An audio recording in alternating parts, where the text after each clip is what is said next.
right, everybody. Welcome back to another episode of Seven Figures or Bust Podcast, #1 podcast in the world for growing your insurance business. And this is episode 120. Christian Brindle, Glenn Shelton. 120. 120. The big 120. 120, baby. We're going to be talking about crazy interactions with client appointments. Crazy. We're going to be talking about some of the ones we've experienced. We very well even may be willing to read some that you've experienced on the live. Yes. For those of you watching live, comment them. I'm so excited. Excited about this. So excited about this. Before we get into that, though, I mean, we got to talk a little bit of Pacers OKC. Got to do it. Also got to talk, right? Like, not next week, but the week after is the summit. The summit kicks off. How are you feeling about that? I'm actually feeling good. At the start of the week, I had a lot of the dread, anxiety, buildup of things that I felt like needed to get done. I feel a lot better today. I'm more looking forward to it than have anxiety about preparing and everything. So yeah, I'm excited. I can't believe we're this close. How are you feeling? I'm fine. The only anxiety that I've had. No, I'm fine. Everything's fine. It's fine. Okay, I'm fine. No, the only anxiety that I've had has been related to the baby situation. Apparently, we're going to find out tomorrow an induction date. It's possible it's next week, is what we were told. That's inside Christian's head right now. Mini Christian. So yeah, I mean, but no, I'm excited about the event. I just want there to I just want to get through it without any issues. I think it's gonna go well. I think your baby's gonna come July 4th, America's birthday. I'm good with America's birthday, Christian's son's birthday. That's what I think's gonna happen. Feel free to comment below. When is Christian's baby coming? If you can see the future, comment. We'd love to hear from you. Pacers OKC. How much of that game did you get to watch? Unfortunately, very little. I was doing again, the dad Uber routine, as I'm known to do. I've got multiple kids doing multiple extracurricular activities. So sometimes, depending on how the week schedule lines up, sometimes I'm literally shuttling. It's drop off, and then I'm home for 30 minutes. I'm back and picking up. So in between all of that chaos yesterday, late afternoon, early evening, I was on my phone trying to watch some of it. I caught maybe a minute of the third quarter, and then maybe 3 or 4 minutes of the fourth quarter, kind of in and out. How about you? How much of the game were you actually able to see?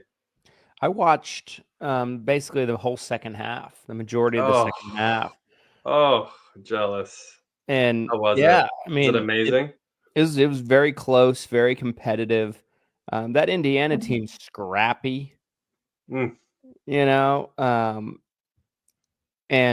I'm utterly shocked that they're up 2-1, but it's not over. It's a long series. We'll see. Might go to 7. Can I just be honest on this podcast right now? Can I just be honest for once? I would hope that you would. I think I'm falling in love with the Indiana Pacers. I'm I love their style of basketball. I really do love.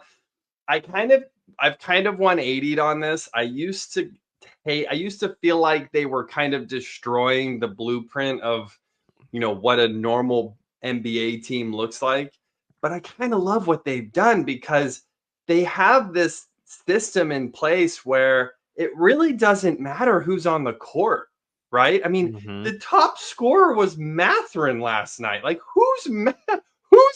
I'm watching a little bit of the game. I'm checking the box score later. I'm top scorer Mathurin, 27 points. I'm this is crazy. This is crazy. Anybody on this team can come out and hustle, and they can win without having the star power of the Nuggets, of OKC, of the Lakers, like all these other teams where you look at the star power and you think, wow, they might have a chance. You would have never thought that, right? With the Pacers. Yeah, I mean, I think their strength is their depth. Like one thing I've been saying since the playoffs started is, like the reason why I kept betting against the Nuggets was because they don't have any depth. They have this super powered one guy and maybe one or two other guys that are okay, that are overpaid, and Westbrook. Like that was their whole team. And the Westbrook hate, it's alive in June still. but no, like that's why I've learned over the years watching the NBA that the best team wins. Now, like sometimes the best player, and sometimes if you have two teams that are both really good, but one team has the better star player, and that's like the tipping point that pushes it in their favor. But the best team usually is the one that wins. And Indiana's got a lot of depth. OKC's got a lot of depth. They do. Both teams, like you need that depth to go far in the playoffs. Like you're going to have injuries, you're going to have off nights for your best guys. And, you need other guys that can come in and step up. Obi Toppin was like Hakeem Olajuwon in that game last night. Like for real. Like I don't know how much you like. I really didn't see much. In like 60 seconds, he had 3 plays that like swung the game, like a block. He had this ferocious putback dunk, and I was like, oh! he was like Vince Carter with that. Like I will say, I saw TJ steal that inbound pass. That was amazing. I was like, wow, like you never see that, right? Like that never happens. Not to mention in the fourth quarter finals in a tied game. I'm like, what's going on? Like this is crazy. Immensely careless pass from the OKC player. I don't remember who threw it, but I'm like, what are you doing? Like I saw the replay of that, and he's like TJ McConnell's making eye contact with him. He's like, he throws it like right at, like, what are you doing? But yeah, it'll be interesting to see. It might go 7. It wouldn't surprise me now the way things have gone. I'm going to make a prediction right now. If the Thunder can pull together and win game 4, which I believe they will. They've been an incredible bounce back team. I saw this stat in one of these previous games. I think they've only lost 2 games in a row consecutively this season. Yeah. So they're incredible bounce back. So yeah, I believe if the Thunder win game 4, we are watching game 7 together at the Summit welcome party. I do believe that happens. If it goes 2-2, then we'll see this thing go 3-3, and June 22nd, it's going to be an incredible Sunday to be together and watch that game. I don't think there's a TV in the welcome party. There's an issue. We're buying a TV. We're buying a TV. We're buying a TV. I already told you. I'm landing. I'm going to land in Salt Lake. Christian and I are going to go buy a TV. And it'll have multiple purposes at the event. Okay. Whatever has to happen. I'll buy a projector if necessary. Game 7. It will be awesome. Like, if you look at Indiana in a way, they kind of, their fast-paced style, no. But, like, their makeup does kind of remind me of, like, a mid-2000s team. And I'll explain why. You have the point guard who distributes. You don't really see that anymore. You have scoring point guards. Right. You have, the scoring athletic 4-man in Siakam. You have the shot blocker with Miles Turner. They're kind of in a way, throwback in how they've have their positions now. That there's so many teams that have these like positionless players and positionless teams, and they're like, oh, they don't really have a point guard. It's like, there's no clearly defined roles. They're clearly defined roles in a sense. Kind of interesting. Yes. However, the one thing every single player on that team can shoot. Even the bigs on Indiana can pull from deep. That's the only thing that would differ from what you said. It's crazy when I see Miles Turner pull up like a 30-footer. Yeah. And he just like nailed. I'm like, this is crazy. Like the way the style of play. Crazy thing about Miles Turner, I remember when he got drafted with Paul George on the team. Crazy. I remember this. Like, I remember Paul George was doing interviews, and he's like, he's a real one, man. He's a good addition to our team, man.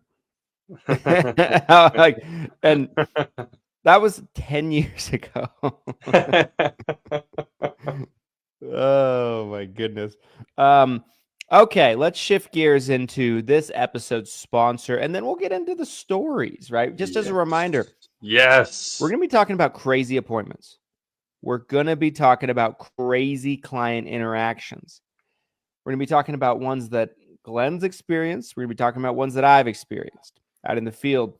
But if you want to share a crazy client experience in the comment section in the live stream, in the Facebook group, if you're watching this live, please feel free to do so, because we very well may be inclined to read it on the pod and react to it. Okay, so comment that on the stream. Give us some fodder to kind of kick back and forth on this episode, because we might just run out of stories. We'll see. Maybe not. This might need a part 1, 2, 3, 4, and 5. Yeah, there's a lot. I remember you did a giveaway once in the group. Do you remember that? I think you did like a cash giveaway, and like this was early. This was like year 1 or 2 of the group being formed. I think Christian did a cash giveaway. Tell me your craziest client stories, client interactions like this. And I remember it got an insane number of comments. I'm just like, this is insane. Some of the stories, I'm like, this can't be real. I'm like, this can't be real. So yeah. I'm excited. Mine was so bad it's not appropriate for a podcast. There we go. We've already gotten one comment there. There's some crazy stories out there. So we're gonna get into some of these. Talk to us about this episode's sponsor. Who's the sponsor of episode 120? Today's sponsor of the 7 Figures or Bust podcast is none other than Lead Heroes. If you are looking for an exclusive insurance lead in the senior insurance market, this could be for Medicare, turning 65, Medicare supplement, final expense, dental, vision, hearing. Maybe you're looking for a preset appointment or a call verified lead. Lead Heroes has now been producing for over 10 years exclusive qualified leads for agents, both independent agencies, call centers, top to bottom. Everybody gets an exclusive lead. If you need more prospects, if you aren't having enough conversations, we talked to Cody Askins earlier in the week on this podcast. The number one reason agents fail is because they don't talk to enough prospects. That's the number one reason. If you didn't hear that podcast, go back and listen to it. Lead Heroes is helping you guys solve that problem. Head over to leadheroes.com, take a look at some of the options, figure out what fits best for what you're doing, and grab some insurance leads right now so you can get to where you want to go. More applications, more commissions. Head over to Lead Heroes, LeadHeroes.com.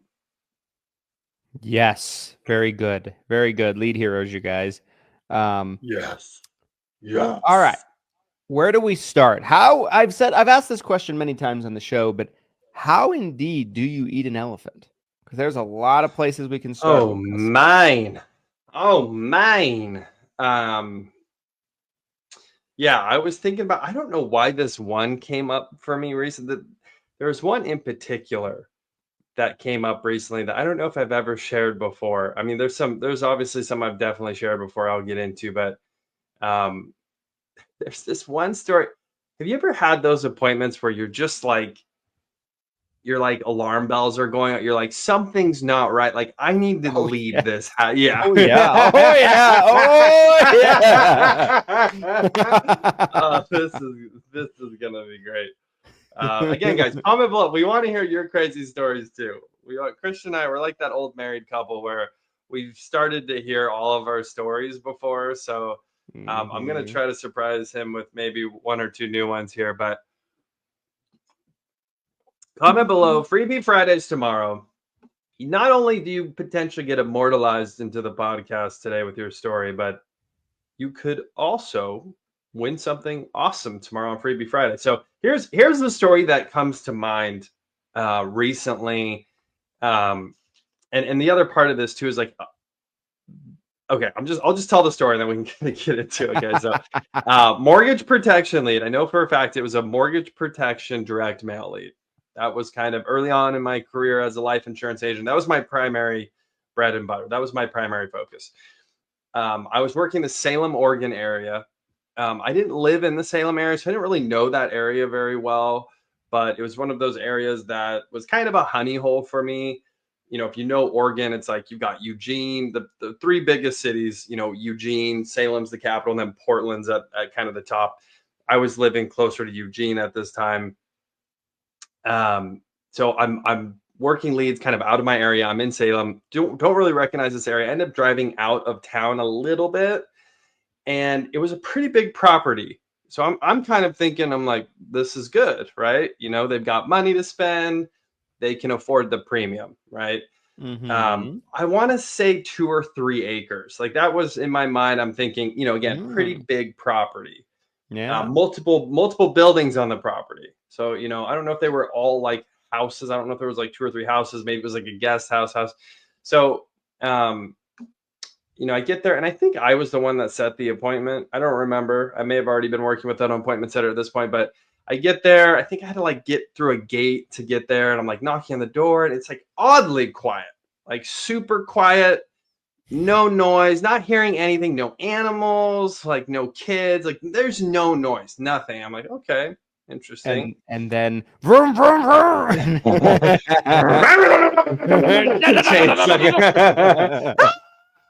Chainsaw, no. And also another like piece of this story too is you could tell that this was all built in probably like 60s, 70s. The whole property was, so it wasn't like a newer build. Didn't seem like much activity had been going on. The lawn had been like, it did seem like the trees and the lawn was taken care of. So like I didn't think it was an abandoned property, but it had this weird feeling immediately where I was like, man, it's kind of oddly quiet, kind of a bigger property, oddly quiet. I knock on the door, guy answers the door. It is the guy that I'm supposed to be talking to. Pretty quickly, I realize he is not all there mentally, like mentally incapacitated to some degree. And this is how bad, and I remember this vividly. This is how it, and at first, you know, obviously when you're first talking, you're not exactly sure. And then you start to talk to somebody more and you're sitting down with them. And then you're like, oh, okay.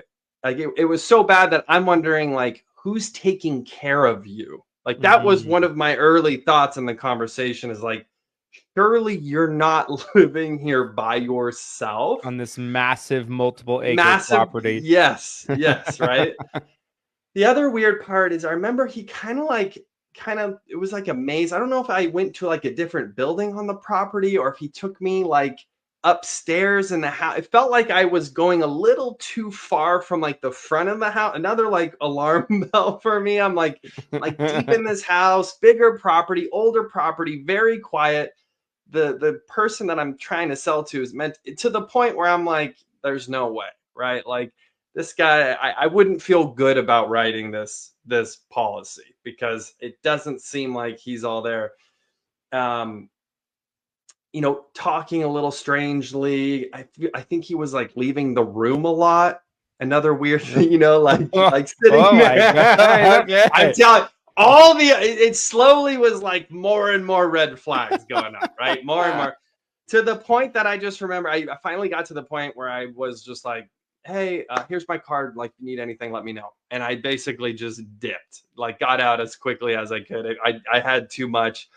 But it was one of those eerie feelings where I was like, am I going to get butchered in the back of this property by some psycho? You know, I'm like, so yeah, that's one of a few here that kind of come to mind for me. What do you think? Well, I'm going to tell the one that I think is the most similar for me to that story because I have what I call my Silence of the Lambs almost story. It's kind of similar to that, but Puts the lotion on the skin. yeah. Okay, so back in the days of when I was cold calling in my first couple of years, I cold called, made this appointment. I show up at the house, and I couldn't remember. I can't remember the name of the guy at this point, but I remember this appointment as well as any appointment I think I've ever done. Yeah. So I get there, I go to the front door. There's a piece of paper taped on the door that says, Christian, I'm in, what did he say? I'm in the downstairs area, so I won't hear your knocks. Please call this number. So I'm like, all right. I get out my phone. Yeah. And so he's telling me, he's like, so the garage door is open. You just want to walk through the garage and then tell me when you get to the door going into the house. I'm like, all right. So I'm like walking through. I'm there. He's like, all right, now don't go through the door into the house. Turn to your left. You'll see a stairway going down to where I am. And it's like this dark, bleak, concrete stairway going down into I don't like this cellar. at all. Into a cellar. Nope. So I'm standing there. I still remember this very vividly. I'm standing there still on the phone with the guy, looking down this, feeling a little creeped out, and I'm like, am I hungry enough for this app? And then I'm like, it's like a Mr. Krabs moment. Of course I am. I can't remember what he said. He's like, am I really going to defile this grave for money? Of course I am. So I walk down this. Go down, open the door, and there he is across the room. It's like this soundproofed concrete wall laden cellar type area, right? And the guy's told me this story before. I don't remember it. I'm honestly terrified of where this story is going. So I'm so scared. So the guy's sitting across the room, right? But he's sitting in a rolly chair in a smaller room with the door open. He goes, Christian. I'm like, yeah. And I hang up the phone. He's like, come on over, come here. And he's a big guy. Like I'm like 6'4", 6'5", probably 300 pounds. He's a big fucking guy. Oof. So I kind of sheepishly walk over. And at this point, I'm 22, 23. I probably weigh 125 pounds. I'm like scrawny. So I walk over there. And as I get close enough, he grabs me and pulls me in and puts me in the rolling chair next to him and turns around and shuts the door. It's like a closet-sized room. It's really small. So we're very close proximity. Oh, my God. Yeah. And so, makes me, these types of, I'm like, maybe insurance agents should have like a license to carry. Maybe they should have like a holster, like that should be part of it. This is terrifying. So I'm like, my heart's racing. I'm like, am I going to die? Yeah. And to die. This is what I kept thinking, right? This is what I kept thinking. If this guy like got a hold of me in like in a intent to harm me way, where I am, no one's gonna hear me screaming for help. I'm in this cellar. It's concrete laden, right? It's like soundproofed. Yeah. Like I'm done if this guy gets a hold of me. So I talked to him for about 10 minutes. Very quickly start to realize, just like you said, he doesn't seem like he's all the way there. Yeah. Very quickly.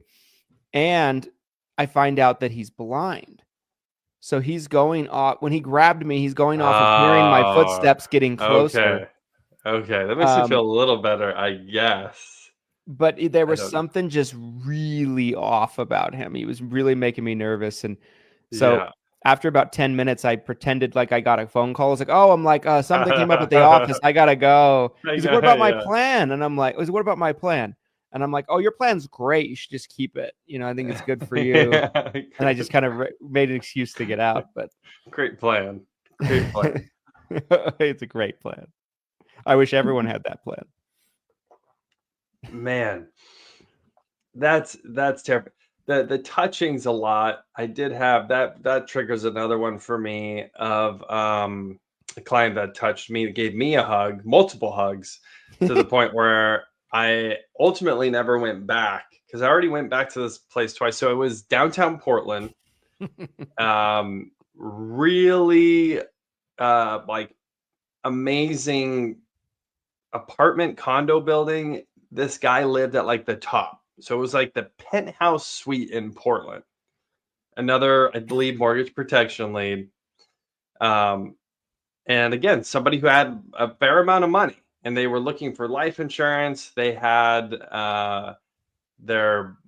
this gentleman's boyfriend lived out of state, and he wanted to get a policy to protect him and his boyfriend, and was talking about even potentially doing like a cash value policy. And I'm thinking, again, I'm seeing dollar signs. I'm like, this is great. And I remember this place pretty vividly because it was so high up. He was like, hey, you want to see my balcony? Like, he's showing me his balcony. And I remember walking, that feeling, like, I'm not scared of heights, but when you're like, I am 40, when you're 40 stories up and you're leaning over the edge and you realize like how easy it'd be to like fall over. I remember thinking, I'm like, this railing's not even high enough. Like that. I'm like, this is crazy. Like, this is crazy. And so you get through the appointment, the presentation. I'm thinking this is probably going to be a pretty good sized deal. I can't remember if he gave me a hug when I left. I think it was the next appointment. So then I'm coming back to follow-up appointment. I'm assuming the second appointment, this is a done deal, right? If I'm coming out a second time, I've already met with you. I already kind of know what you want. Like, let's, sign on the dotted line, get the void check, and I'm out of here, right? Like, you're getting your policy. I don't know if I felt like it wasn't really going anywhere, because again, when I get into those appointments, and if I feel like it's just a lonely person, unfortunately, they just want to talk, right? I think we've all had those, right? Sure. Which is really sad, especially for the seniors out there. It's really sad when you get into that house, or you're sitting down on that appointment, or maybe you're on the phone, and it is just someone who's really lonely. They do not want to buy a policy, right? They have no interest in buying a policy, but they're lonely and they just want to talk to someone. That ultimately ended up being what I think this guy's situation was. His boyfriend, who apparently lived out of state. I don't know if that person was even real. I don't know, And so then I'm like, okay, well, I got to go. If you're not ready to do this today, then, I've got other people to see, blah, blah. And I just remember he gave me this hug, which out of nowhere, and like way too, like, did not want to I'm just remember being like, no, I got to go. Like, I don't hug clients. I'm sorry. Like, and unfortunately never got the policy after 2 appointments. It's funny, right? I feel like as these stories go, I'm going to be able to mirror a vast majority of yours. I have one very similar to that. Yeah, I have one in my mind that's very similar to that. Okay, so client's mom. So anyway, let me start here. I have a client at this time. Again, I'm 22, 23, 24, something like that. I have this lady, she's 95. Her son lives with her. Not like to help take care of her, like he's sponging off of her kind of thing. He's turning 65, this son. And so she sets up she calls and like, hey, he needs help with his Medicare. Can you come over and help him? I'm like, yeah. So I come by, and yeah.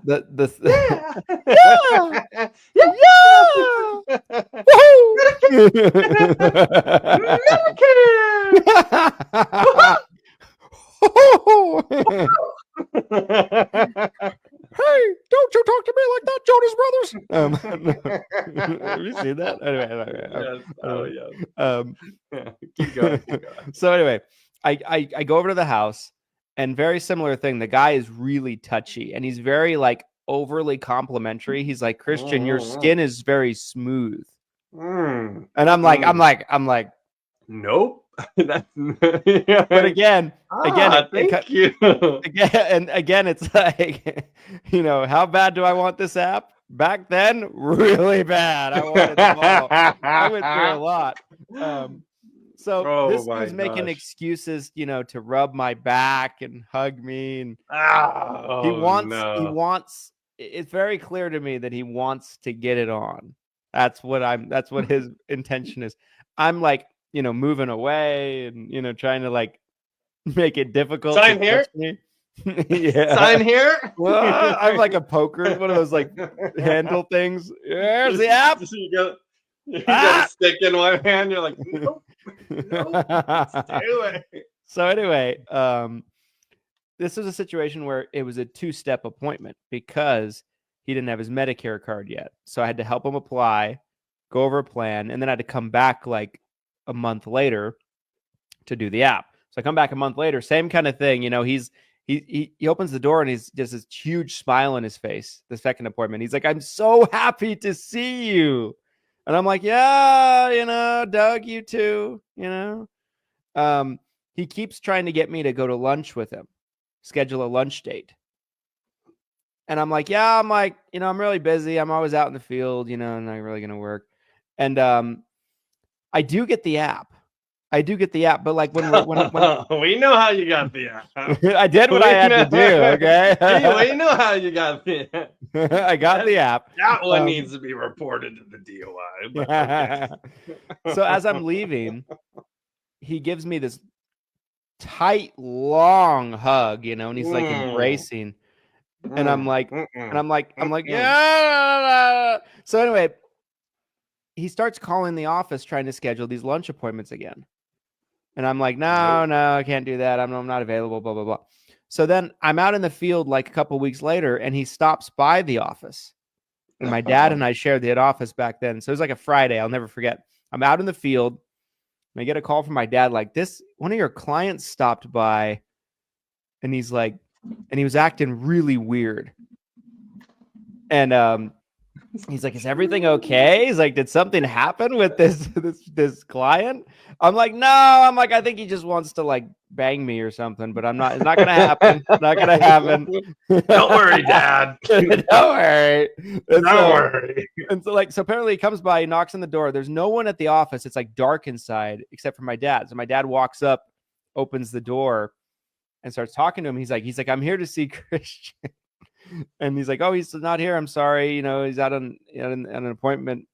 And he's like, "So you're his dad?" He's like, "Yeah." He's like, "I just wanted to tell you." His eyes get big. He's like, "You have a great son." Just like that. And, he's like, "I'd like to ask for his hand in marriage.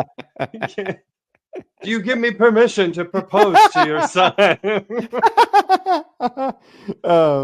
Bob. Yeah. And so please, Bob, let me marry your son.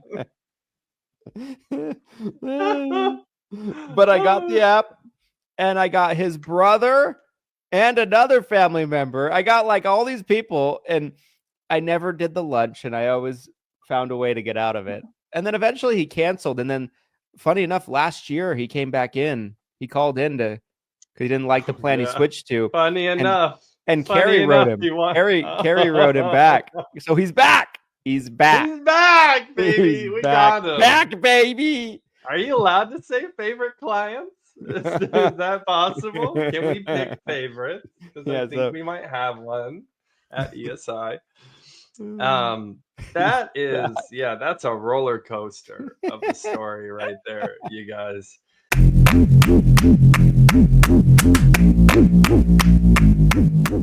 This episode of the 7 Figures or Bust podcast is brought to you by the 7 Figure University. 7figureuniversity.com is a culmination of Christian Brindle's and mine's educational videos that we have developed over the past 2 decades of combined experience in the senior insurance space. There's more than 250 videos, hundreds of hours of content that can help you become a top producer or a top producing agency in the senior insurance space. We're talking about videos of how to work with specific carriers, how to do different types of marketing, such as seminars or Facebook advertising, how to generate content in the niche to help grow your business, how to grow an agency, all sorts of things. There's so much value in this. It's unbelievable. Christian, what do agents need to know about Seven Figure University? Seven Figure University can best be thought of as an agency blueprint in a box that's put together for you that brings you step by step in every facet of building a successful seven-figure insurance agency and lays it out all in front of you so you can follow along. Whether you guys need help with marketing, whether you guys need help with branding, whether you guys need help with hiring, training, standard operating procedures, systems and processes, automation, you name it, it's covered in this course. Not only that, you get access to my weekly training calls every Thursday that go from January through the end of September on a week-to-week basis. And you can attend those live and ask questions live. And then, of course, the recordings are put into the university afterward if you can't attend it and make the live training. So there's just so much value. It's the gift that keeps on giving, and it's a great investment into your business to kind of keep you up to date on what's going on, but also kind of point you in the right direction in various things that you're struggling with. Some of the best training you'll be able to find, you guys, in one spot for one price. Go to sevenfigureuniversity.com and learn more. Let's get back to the show.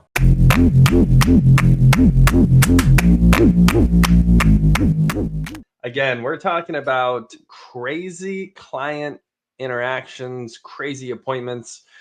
There's a whole subset of this for just crazy like appointment setting phone calls or like calling leads. Like we're just right now talking about in-person appointments. I could probably do 3 consecutive podcast episodes on just what I've heard over the phone. Totally. You know, Totally. Okay. So here's my meat and potato. Here's the big one for me. Okay. This is the one that, I don't know if it's true. Like I experienced it. I was there. And I questioned my own reality. That's how crazy. I'm still wondering. Was I in the dream within a dream? Just now waking up. It's been 12 years. Early on, and some of you may have heard this story before. I was probably 1 to 2 weeks into having my license. The first week I had my license, I remember I spent most of my time in the office. I was calling leads. I was shadowing other agents. I was doing all the stuff, a brand new agent needs to do, studying what do I say during a presentation? What do I say to set an appointment? Let me listen to you on the phone. And then, after that, I would set appointments for myself. I had about 2 or 3 days of shadowing agents where someone in the office, I would either set the appointment or they had appointments that they set, and we would go out on these appointments together. It was literally like 2 or 3 days of doing this. So one of the days I think I had set a couple of appointments, and I think the agent that I was shadowing had set a couple of appointments. So we head out, we're driving together. And I can't remember if this was the first appointment of the day or it was probably, I remember thinking it was relatively early. It was somewhere around like noon, I would say, somewhere between like 11 and 2. So early afternoon. And the agent I'm with is bragging about this upcoming appointment. It's going to be a big policy, probably cash value. We're going to be looking at, putting them in an IUL, something like that. This agent was trying to flex on me because, here I am like trying to understand, how do I sell a term policy? What's a 10-year term look like? And, he's been selling insurance for a while, and he's trying to get this cash value policy from this guy. So the appointment, I remember he was saying that he had waited a long time for this because he was a cross-road trucker. He drove across the country. So big rig. I think he even had it at his house. Wasn't a huge house, but his big rig, I think, was there. Literally like parked to the side or something. So he's only home like 1 week of the month. He spends 3 weeks driving, delivering, comes back only 1 week. So when he's off, he's really off. right? This is his downtime. This is his week off.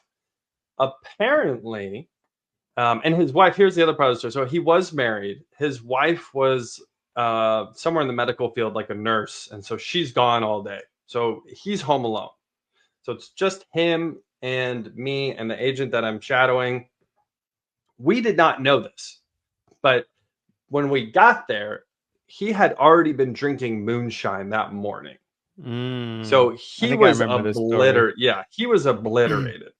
Probably an alcoholic if you're drinking moonshine before noon, right? So likely, yes. He held it relatively well. Like it wasn't like he was, like stumbling drunk that you could tell. And also, again, we're talking about crazy people. You see some crazy, so sometimes you're just like, maybe there's a little crazy, but not, insane. We're in the kitchen table. I'm watching this agent, go through their presentation. He's getting to the point where he's about ready to sign, get the deal done. Like, again, paper apps at the time. I remember the paper applications right there on the counter. And then guns come up. We're talking about guns. And of course, sales 101. Oh, yeah, I'm a big gun guy. Bah, bah, bah, bah, bah, bah. I shoot guns all the time. You're trying to really connect, right? I'm not a gun enthusiast by any means. I've shot plenty of guns in my life. I'm a Boy Scout. So, but again, I'm connecting with this guy, and so is this other agent. We're all talking about guns. So he's like, let me show you my new gun. He runs and he gets it. And it's, I don't know if it was like a 38. I don't know. It was a handgun. It was a pistol. And he's like, look. And he's swinging around. And again, gun safety 101, swings it around. Yeah. He's standing across. It's the agent I'm shadowing and me. So we're here. He's here. Swings it around. And I remember at the time being like, staring down the barrel, bro. Staring down the barrel. And then he goes to the side. So he does a sweep, goes to the side. He's like, yeah, look. And then poof, accidental discharge right there in front of us, puts a hole in the wall. Ears are ringing. I'm looking around. I'm wondering if someone did get shot. Did someone get shot? Did someone die? Yeah. PTSD. It's almost like that, shell shock. You're so close to the gun going off, you weren't expecting to go out. You're like, your ears are ringing. Favorite part of this story is that the agent I was with goes into hard close immediately. Sign here, and I need a voided check. And he got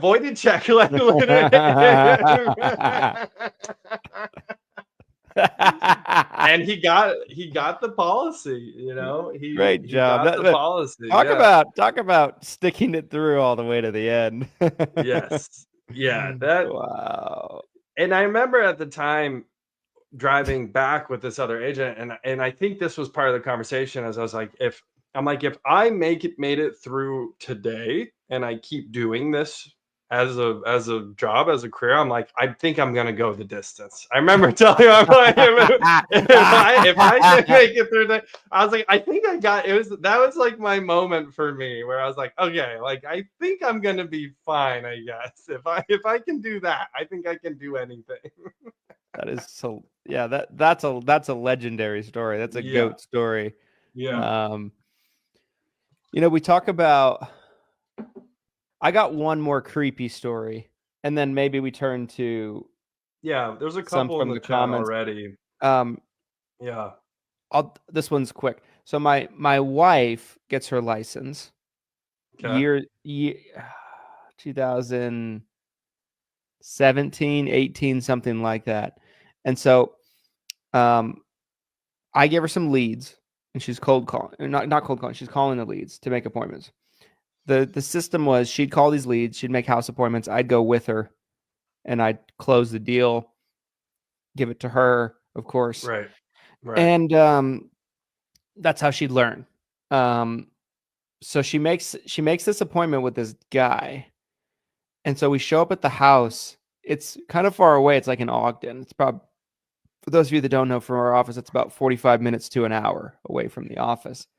So we get there and we show up and it's like an abandoned house. It's like a house that's basically like the bare bones of it, right? It's like being either remodeled or something like that. Yeah. No electricity, no utilities, nothing like that. We show up and the dude's there.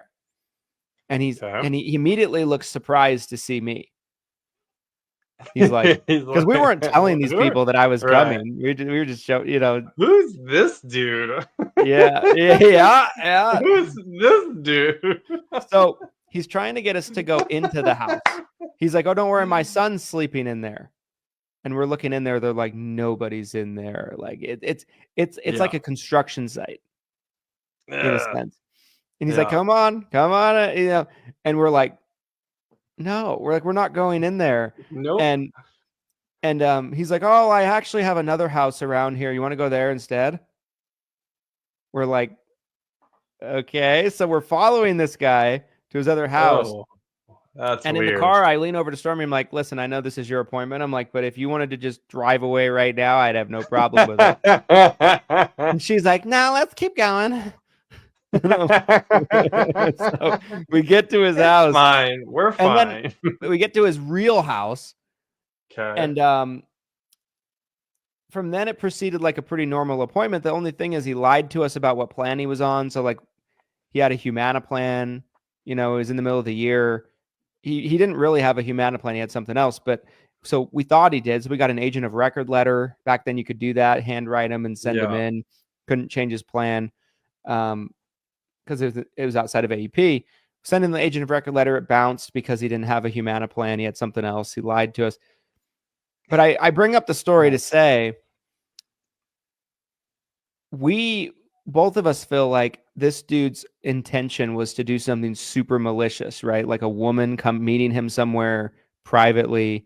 He has her go to an abandoned house. Yeah. Yeah. And then totally just really it shifted once there was two people there, me being a man, and so oh, that gave me the some of these we should not have continued the appointment. Yeah, no kid. Yeah, if you want to drive away, it should have been, hey, we're driving away right now. We're driving away. Yeah, there's been some neighborhoods too, specifically that I remember driving in, where I'm just like, man, like this is a rough part of town. There was one that I got pulled over. I remember almost immediately after leaving this neighborhood, I got pulled over by a cop, and the second the cop saw I was an insurance agent, was just like, go, go, like. He was clearly looking for someone or some type of activity. And I just remember being like, wow, like I should not be. I don't think the appointment I don't think I ever got in that house. I think they no-showed me, but just like chain link fences in the front yard, pit bulls going crazy in the front yard, like that whole type of, environment. And it makes me fearful for agent safety as we continue these conversations. I'm like, guys, be safe out there. Be safe, be smart, be smart. And there's others that we won't have time to get into, right? Like I have the Beatles shrine lady. She had a Beatles shrine of the Beatles. Like it looked like some kind of satanic ritual type of room. Had that story. I have the story about the guy wanting us to meet him at his house in the middle of the mountains. Google Maps couldn't find it. It was like coordinates at midnight. So like things like that. So there's some we won't have time to get to. There's more for sure. Let's pivot into some of these there's some wild ones. Yeah, there's some wild ones here. Did an appointment at an extreme hoarder's house, sat on an upside-down 5-gallon bucket, and stepped on dog poop in the middle of the living room. I have been in my fair Final Expense. Essentially, Final Expense's key demo is hoarders. Like, your perfect Final Expense client is someone who hasn't thrown anything away in 30 years. Like, there might be like a secret marketing strategy here. If you know how to target hoarders, that's your final expense client. So I remember being in a house one time. It was like strategic floor to ceiling piles. And a lot of it was like newspapers, like just like trash, like literally just trash. And I remember navigating, like, I mean, it was like, a normal hallway. And then I'm like, oh man. And like then trying to squeeze through the man-made hallway. Yes. Like the new hall, I'm like shuffling through. Then there's like a chair, but it's 90% covered. You're sitting on like the very corner edge of the chair, like trying to like go through an application. The hoarders are intense for sure. I'm scared to read some of these. I don't know if you want to pick the next one. Sure. Client makes me sit on the edge of the bed since that was the only place to sit. And he stayed in bed with no pants on. Oh! It got more inappropriate from there. How? I guess I don't want to know that answer. But it was my first year, and I was too new to have confidence to get up and walk out immediately. I finally told him I had to go research more options for him and ran out. He then sent me a friend request on Facebook. Oh, that's a bad one. That's a bad one. Yeah. Let's see. Come here, Clarice. Yeah. Yeah, basically what it was.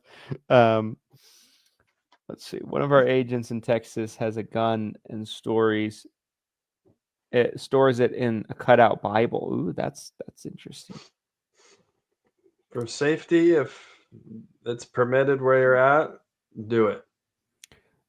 Jessica McDaniel. That one time, the last day of AEP, when Tyler McDaniel and I had to call the cops because a guy was laying in front of our office door jacking. I forgot about that one. Yeah. Yeah, that's an insane story. That might top my. I can't imagine. Yeah, I just can't imagine having somebody outside my office like that. I would be so upset. Excuse me, sir. You're chasing away our business. Chasing away clients. This might be hurting our client acquisition strategy to have you laying here in front of the door. Holy cow. Oh man. Yeah, I had some phone call stories that I had been thinking about as part of this too, just crazy conversations that I've had. I don't know if we even have time to get into some of these though, but I'll say this. There was one in particular that I do remember. Calling later in the evening. It's always kind of like a catch-22. Sometimes you'll really piss people off, I feel like, when you're calling 5, 6, or 7, sometime in that time. It's like they're off work, it's dinner time. But also that's a great time to get people on the phone, and that's why I was doing it, right? So I'm calling leads. It's getting later. It's like probably around 7 o'clock at night. And I remember I got this guy on the phone, and I had a lead. It was a direct mail lead, and I had it in my hand, and it was in the wife's name. I read it. I'm like, hey, is Susie there? Is so-and-so there? And he just immediately launched. Oh, yeah? You want to talk to her? Yeah, guess what? I'm going to sue you. I'm going to find you. And then pretty sure it got to the point where he was threatening to kill me pretty quickly. And I remember being just so confused because I barely had said anything. I'm like, what's going on? I'm like, whoa. I'm like, I've got a lead here.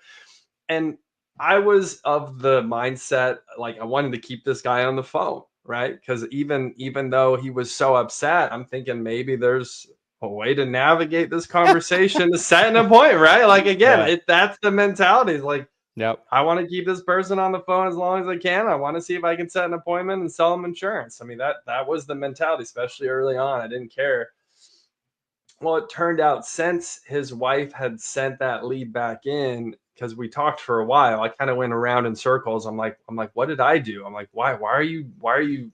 So we're talking for a while, but his wife had actually passed away since she had sent that direct mail lead in. So me calling ultimately to offer life insurance for his dead spouse. And again, hindsight being 2020, very easily could have been, inebriated, right? Later in the evening. So yeah, I remember at first going from like so pissed off and like, what the hell's wrong with you, to just feeling horrible by the end of that call. I was like, oh man. Oh my goodness. Yeah, that was a brutal one. That's a rough one. Well, some great stories. On today's episode. Yeah. Let's shift gears into final thoughts as we reach close to top of the hour. I mean, for me, guys, final thoughts is, you go out in the field, you go to houses, if you haven't experienced some crazy shit, just means you haven't gone to that many houses. You can avoid some of that by doing telesales and This is an episode for telesales. That's what we're selling telesales. But yeah, man, I mean, I almost feel like some of these stories and some of these experiences in a way kind of shape you a little bit. They give you a little bit of grit, because you're like, oh, at least it's never as bad as that, where I thought I was going to be in a hole. Put the lotion on the skin again.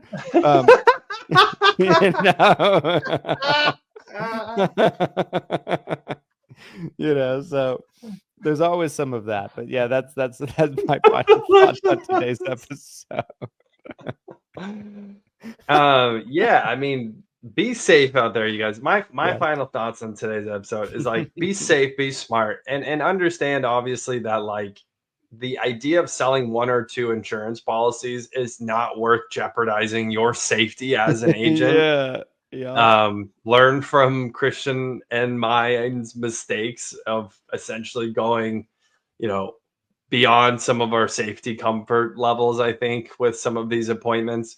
Some of it's on like a pit bull biting and won't let go. Yes.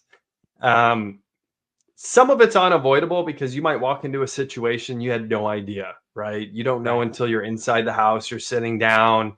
There's been a lot of those for sure, where things take a left turn and I didn't realize it.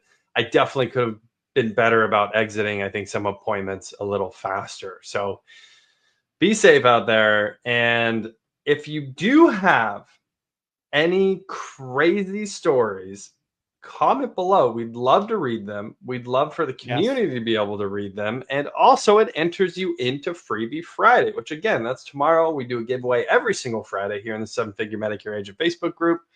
We're not missing tomorrow. So by commenting your story, it also enters you in for a chance to win tomorrow. So yeah, another great episode of the 7 Figures or Bust pod. Good work, my friend. Yes.